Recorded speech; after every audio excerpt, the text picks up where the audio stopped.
Blog Talk Radio. Good morning, everyone. It is Liana Voya from Kingston with Canadian painter James Keirstead. James Keirstead was born in 1932 in a large family. At the age of 17, he joined the Canadian Forces after the family home burned down. So he had to do something about it, and he helped the family by joining the forces. At the age of 19, he went to Korea for 1 year. At the age of 21, he joined the Ontario Provincial Police. And for about 13 years, he enjoyed a beautiful career, and he just got promoted at the age of 33 when he decided to make a big change. And I'm happy, for Canada, this made a great difference. He decided to become a painter, a full-time painter. And he left the police force, and he painted hundreds and hundreds of wonderful paintings that will stay, and they have become Canadian legacy. He's mostly known for his landscape and heritage paintings, but he also paints cities, European cities, children, lots of other topics. Mr. Keirstead, thank you, and I am very grateful for opening the doors of your gallery and of your home to me. And I would like to ask you, now, after such a long journey, looking back, what's it like to be James Keirstead? That sort of question is always tough to answer, but it's been a delightful life to be able to earn a living painting full-time, and that I've done since 1965. And I just happened to find a property just north of the city of Kingston, and we bought 83 acres in 1972, and I built all the buildings on it, and I have my own indoor pool, and that keeps me going because, well, I've had 2 birthdays already this year. We did 79 and a half to get my daughter home from Kelowna, because at Christmas, I'm a week before Christmas baby. And that was so much fun. I did 79 3/4, and so people think I'm going to, on November the 18th, just a couple more days out of my 79 and 11/12. Anyway, no, living here, it's just because most, other than the last 2 or 3 years, which is the worst art market we've ever seen, I did well year after year. We've been able to travel the world, seen many countries in Europe, and anyway, it's very delightful, and I feel that I've just been privileged.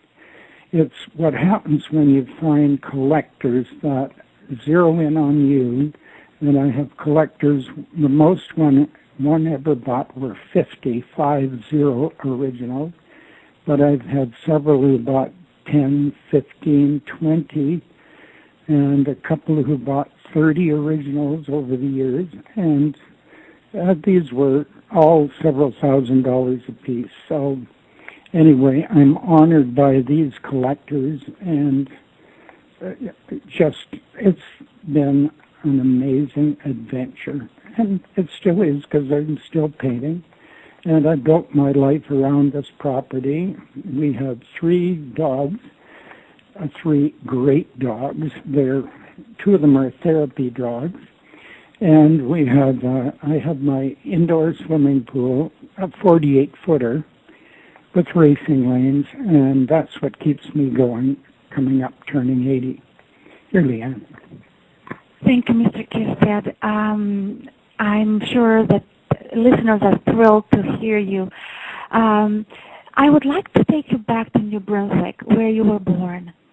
And the first years of your life were spent there, and I would like 2 years of your life. So how much you remember New Brunswick? 0. Then let's go to the next stop, where I'm looking for the landscape and the surroundings that influenced the painter James Keirstead. where would you go first? Anyway, you need to just hear.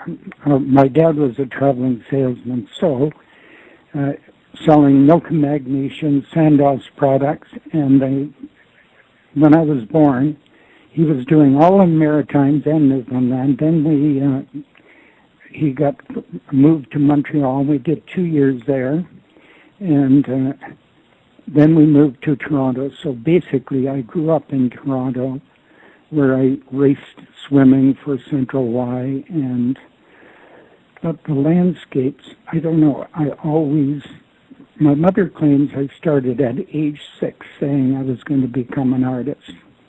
Now that takes many years, but I think I got influenced by virtually everything you're exposed to, and I used to do a lot of skin diving, swimming in around mills and stuff, and that's when I fell in love with mills. I saw them reflected in the water. And here we are. Mr. Keirstead, let's remember the first topics you had. Right now, you're moving towards more European topics, but your very first topics were landscape. Yes. And they were children. Not so much? Not so much in the beginning. No. Actually, because we were burned out just before I turned 17 and joined the Army, but I had done thousands of little watercolors with one of those brushes that had about 3 hairs, and they were stuck up all over the house and everywhere, and they all vanished with the fire, but they were sort of everything, and because I was too young for the Second World War, but I had an uncle who was a navigator and a Lancaster bomber. I used to love to draw and paint airplanes and all this stuff. But when I got into landscapes, it seemed anything I found, mostly they were ideas from magazines, and until I, in my police years, then I started to travel around and paint the things that we saw around here, the lakes and the rivers and the old buildings, the stone mills, the stone homesteads. This Kingston region is just blessed with the builders of the Rideau Canal. When they weren't building that, they were building the stone homes from Kingston to Perth, and it's quite amazing how many there are from 1820 to 1870, most of these buildings. There's one I face right as looking out of my studio window. Of course, we're more modern. We were built in 72. The newer paintings are showing churches. I see a few churches. They show bridges. You seem to like bridges a lot. You showed me a few bridges in England, here in Canada, and in France. What attracts you to bridges? Well, most of the bridges that I really like Pont Neuf in Paris, are arched bridges, and the one in Castle Combe in England, if you're watching the War Horse movie, you'll see them ride out across a bridge. That's Castle Combe in the Cotswolds of England. It's an amazing village and very appealing. So I think it's those arch bridges, not just any bridge. Modern bridges don't really appeal. I've done the odd one, but I don't really like it when I finish. It's the old bridges. It's like all the old architecture, the old stone buildings of this region that have an amazing charm. My neighbor is Sean, just straight up the driveway. An Irishman has moved into one, and they fixed it up quite lovely. And there's another one down the road where a member of Parliament, Peter Milliken's grandmother, lived. So very historical stuff, intriguing. I would like to speak a little bit about your technique. You started working with the brushes, and in time you moved like everybody, and in time you switched to using almost solely a palette knife. And you even showed me different sizes of the knife that you have. Can you explain us, you already told me the reason, but also for the listeners, why you chose the knife? So about 1958, when I really got started painting, I took a high school knife class, and I knew nothing, but I was so much bolder than everybody else. Half of them asked me to teach them the next year, which I did. Anyway, a couple of years later, though, I was looking and I saw a couple of artists working with knives, and I really liked that idea. And from the day I started painting with knives, instead of selling one or two paintings a year, I was selling most everything I did, and it just became my way of working. And in the early paintings, I was slapping the paint on like thick. You know, I'd have quarter-inch ridges, and sometimes they scrape thin to make a ridge stand out more. And mainly I paint with putty knives, but in recent years they've come out with a series of all sizes and shapes of painting knives, trowel-shaped and square-ended. And I just take those knives if I find I need a different shape, and I just grind it to suit my purpose. Because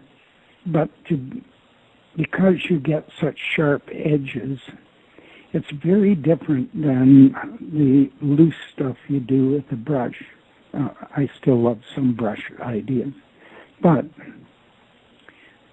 that's the main thing. And if you haven't seen my painting, I always think talking about painting when nobody can see it is very difficult, because you'll end up with a totally different impression when you see it.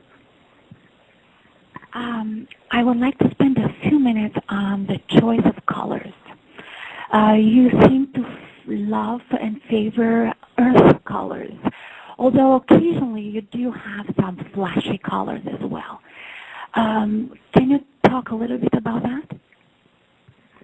Yeah, I really like muted colors, and so, but strong contrast of light and shade, I guess.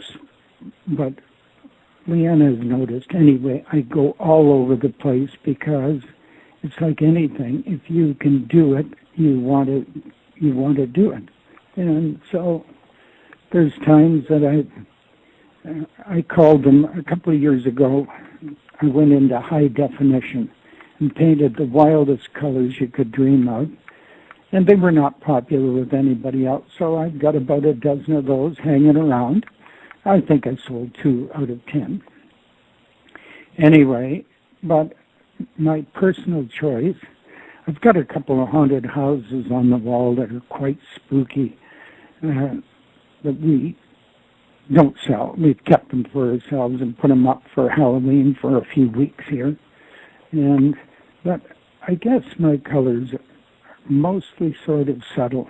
I hope you get a chance to look at my website to see what I'm talking about. And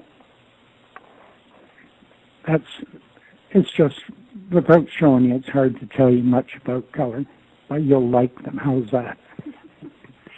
Sounds very good, Mr. Keirstead, and I very much love your paintings. I'm sure a lot of people do. My next question is about the human presence in your art. Children are more present than grown-ups. Grown-ups, you don't really see them, but you kind of feel them. You feel them in the work that they do around the mill. You don't see the person, but by the work, by the way the mill looks, you can tell that there's human presence there, because the mill is, well maintained.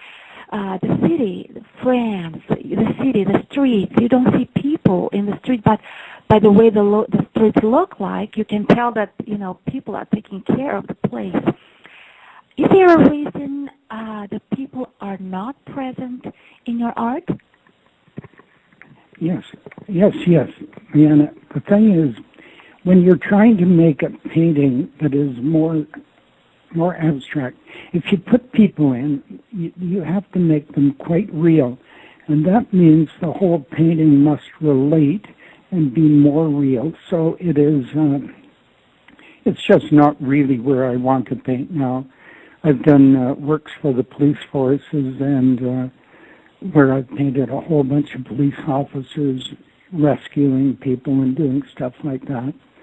But that is specific where if you put people in and they're too loose, they detract, in my opinion. And I like the children because I silhouette them in the snow, and in winter clothes you don't have to, you can turn them sort of sideways and you can't identify them. So the public relates to these because they say, oh, I have 3 kids, there's 3 kids, and I did a series of kids playing hockey just on outdoor rinks. And I've got some with 2 boys, some with 3. And anyway, so people who buy those, which I have had prints on the market for so many years, I'm really talking with those hundreds of prints or thousands of them. They were marketed across Canada. But anyway, the basic thing is your painting becomes very real to go with the people. So I prefer to have them lead more to the imagination. And when you do that, you can't put very real people in. What I also love about your art is that you give almost equal attention to each season. I can see summer in your paintings. I can see fall. I saw quite a few of fall paintings. Winter is beautiful, and children enjoy, love snow. The same spring. It is hard for me to tell which season is your favorite. No, when you're painting, I think that you just, well, definitely for color is fall, for winter for cleanness and contrast, but then there's so many lovely times in the summer on the lakes, and which are huge in my life, getting out to the lakes around this region where we have dozens of really wonderful scenes.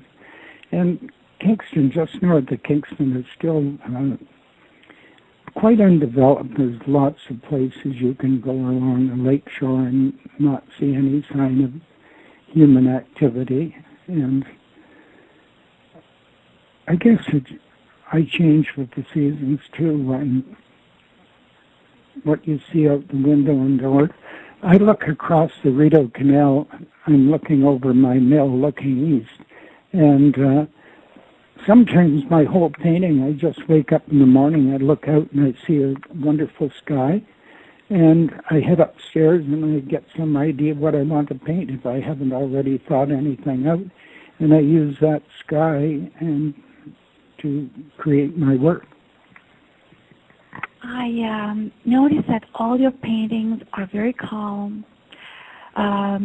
You can almost breathe this relaxed atmosphere. Other than this painting that I have behind me of a spooky house, there's not much tension in your art. Have you ever thought about painting a storm or something that is more intense? No, I painted storms, and I've painted almost everything, Leanna. But look, I spent over a year in the Korean War, and I drove Jeep ambulance. In my first call, I brought out 6 guys who were dead, and 1 later died, and a whole batch of them were killed. So anyway, after you've been to war, and then I had no problem dealing with dead people. Injured people are another terrible problem. Then I spent 11 years in the OPP and with accidents and all the terrible things that happened. And so I think anybody who's done all that stuff isn't much interested in showing the brutal things of life. You can get enough of that just listening to the news. No, I think you should be able to enjoy in your home a peaceful scene and something that reminds you of the good things in life. Talking about the good things in life, I would like to talk about your wife for just a few minutes, because I noticed that she is so involved she's present in several photos.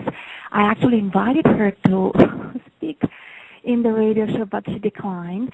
She said it's your space. But I would like maybe you can give us a short portrait of your wife and her role in your art. So my wife, Robert, I claim she loves her dogs more than she loves me. Anyway, no. So when we open our shows, if the dogs aren't put away, everybody meets the dogs, and the conversation turns to dogs. And so I claim she's selling dogs and not art. But no, it's an amazing, we have 83 acres at the end of a dead-end road, and she walks the dogs 2 or 3 times a day. Then Bogey, who's 5, is a Labradoodle, and he is a reed dog. And she takes him to school Mondays and Friday mornings, and all the grade 1 and 2 children in that school get to read to Bogey. Last year it was just the children who had problems reading, but the others all want to read to Bogey so much, and he seems to make a huge difference. Now, we're off track of my wife. Anyway, she's tall, very beautiful, and she is quite an asset because she looks after all the paperwork, and she does most of the selling here, even if she tries to sell her dogs. And anyway, no, her name is Robert, R-O-B-E-R-E. And of course, they all think she's French. She's not, but she's special. She is special, and it's good for them to know whom to talk to when they call here. I would like to ask you about your current and future projects.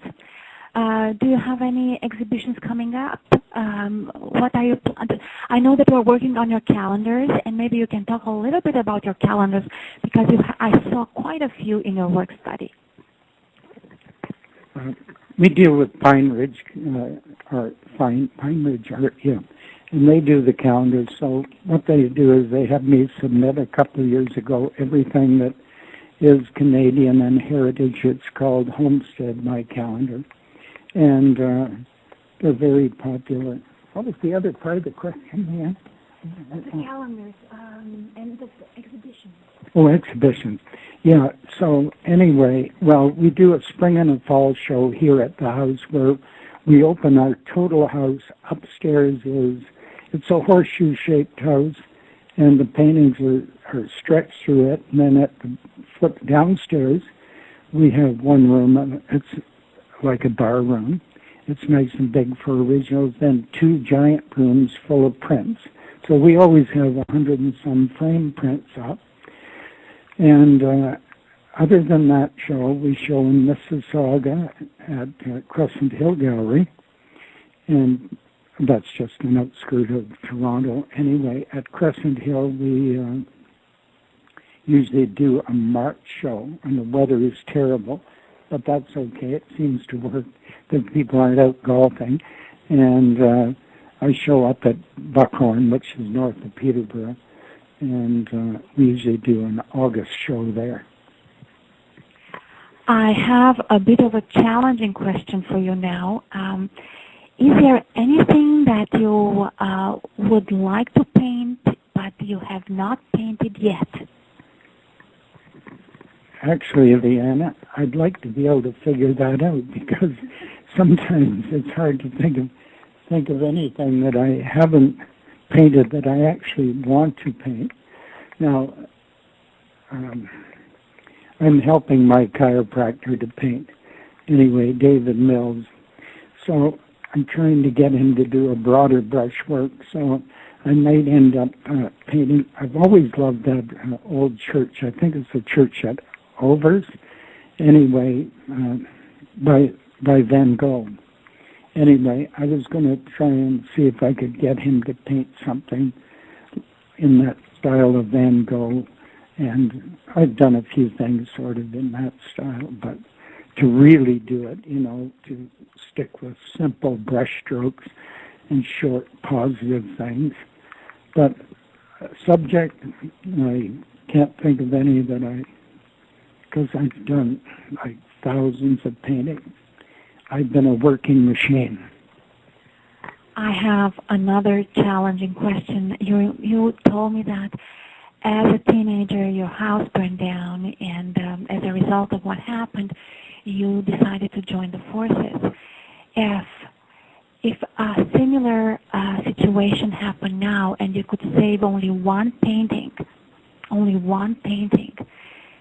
which one would it be?